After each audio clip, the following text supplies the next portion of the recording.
We are in a very difficult text in Matthew chapter 10. I thank you for coming back. Maybe not everybody did. Jesus is teaching some things that are hard to embrace. And not everybody could follow Jesus back when he said these things. Not everybody will follow him today. We may settle for just being church members instead of disciples. My hope is that you want to be a disciple, because that's paramount. Following Jesus is the most important thing. But how do you follow Jesus when it's dangerous? How do we embrace that?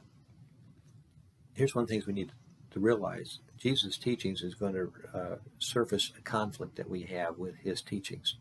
You see, and I'm going to speak about my culture, my country. What is paramount for us to be a Christian in the United States of America, safety is paramount. That's been made evident by this pandemic, has exposed that about us. Because everything has fallen in line with being safe. Even the mission of God has been put on hold by disciples, by Christians, because they've got to be safe from the virus. Now, when it's safe, they'll go out and get busy again, do what God wants them to do, but not till it's safe. Now, Jesus, on the other hand, mission is paramount for him, and safety falls in line with that. It's not that he's not concerned about safety.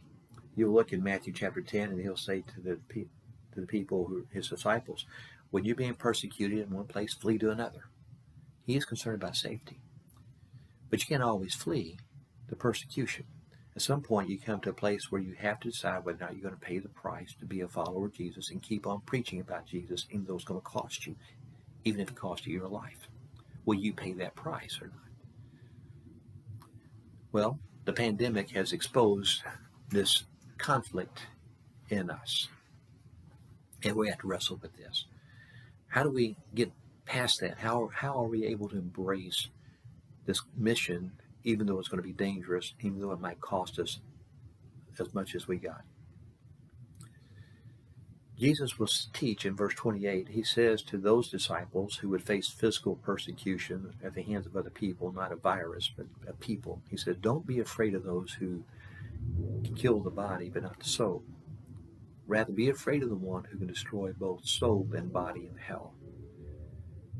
Now, there's the key to unlocking this.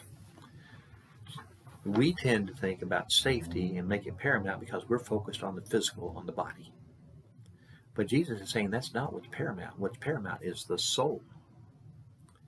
And if you're so afraid of people killing your body that you're going to stop your mission and stop proclaiming Jesus, then it's going to cost you your soul before the Father.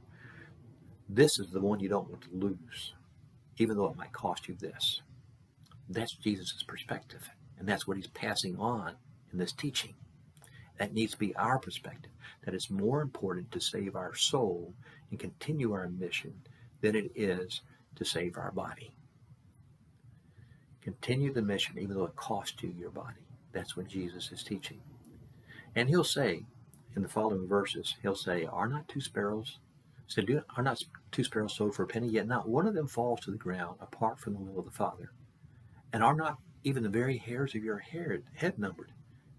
So do not be afraid, for you're worth more than many sparrows. Now these words of comfort are great. Jesus is saying to his disciples, I've got your back.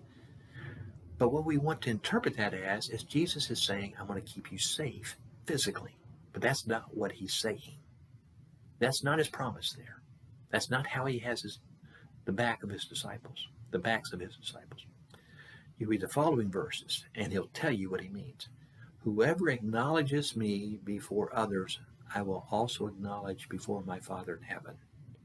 But whoever disowns me before others, I will disown before my Father.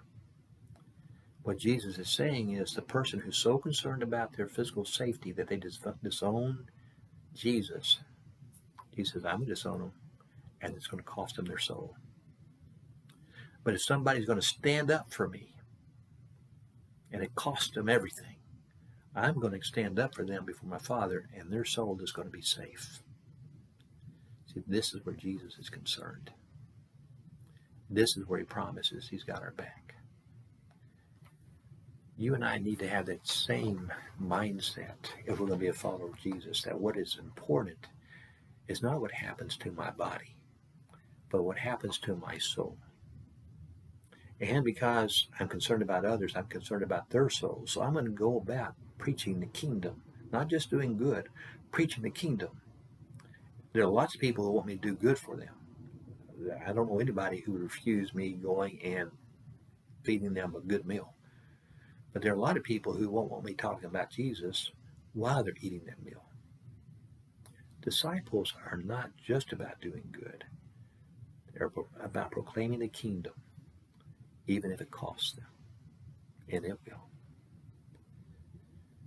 But we're okay with that because we know that no matter what happens to our body, Jesus is taking care of our soul. He's taking care of our soul. I hope this helps you. We'll be back on Friday for another video. I'll lay out a little bit more for you as we set up others who are going to share. Be blessed, and thank you for your time. See you on Friday, I hope.